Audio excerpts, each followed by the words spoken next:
नमस्कार। श्रीमद् भागवत महापुराण में आपका स्वागत है। क्या आपने कभी सुना है किसी आत्मा के रोने की आवाज़ या किसी ऐसी छाया के बारे में जो सामने दिखे पर असल में वहाँ पर कोई ना हो? शायद वो कोई भटकती आत्मा हो सकती है। पर क्या आप जानते हैं प्रेत योनि क्या होती है, कौन जाता है इसमें और क्यों?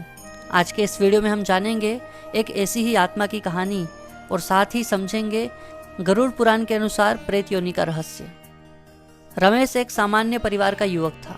नौकरी करता था, लेकिन जीवन में क्रोध, अहंकार और स्वार्थ भर गया था। रमेश एक सामान्य परिवार का युवक था। नौकरी करता था, लेकिन जीवन में क्रोध, अहंकार और स्वार्थ भर गया था। माता पिता की उपेक्षा, पत्नी के साथ झगड़ा और दूसरों का धन हड़पना, यही उसके कर्म बन गए थे। एक दिन उसका एक्सीडेंट हुआ और घटना स्थल पर ही उसकी मृत्यु हो गई। परंतु मरने के बाद उसकी आत्मा को चैन नहीं मिला। रमेश की आत्मा को ना तो स्वर्ग मिला ना ही नर्क। वो एक अजीब सी स्थिति में फंसी रही, ना जीवित ना पूरी तरह मृत। उसे भूख लगती थी, प्यास लगती थी, लेकिन कोई सुनता नहीं था। वो अपने घर के आसपास मंडराता, लेकिन कोई उसे देख नहीं पाता। उसकी आत्मा चीखती रही, लेकिन सब मौन थे। रमेश चला गया था, पर उसका पाप पीछे रह गया था और वो पाप उसे घसीट कर ले गया प्रेत योनि में। अब समझते हैं गरुड़ पुराण के अनुसार प्रेत योनि क्या होती है।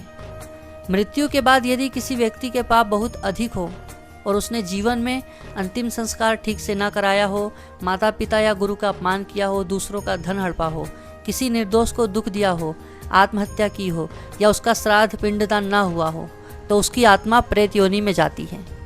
यह एक बीच की अवस्था होती है, ना नरक ना पुनर्जन्म। यहाँ आत्मा भटकती है। हर दिन जैसे सालों की तरह लगता है।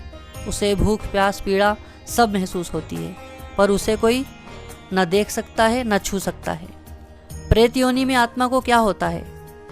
आत्मा तो बोलती है, लेकिन उसे वहाँ पर सुनने वाला कोई नहीं होता। वो अपने परिवार के पास होती है, पर परिवार को पता नहीं चलता। आत्मा को भयंकर भूख लगती है, लेकिन उसे खाना नहीं मिलता। आत्मा तड़पती है, डरती है, लेकिन कोई सहारा नहीं होता। ये सबसे पीड़ादायक अवस्था होती है, क्योंकि आत्मा चाहकर भी कुछ नहीं कर सकती और धीरे धीरे वह एक भटकती छाया बन जाती है।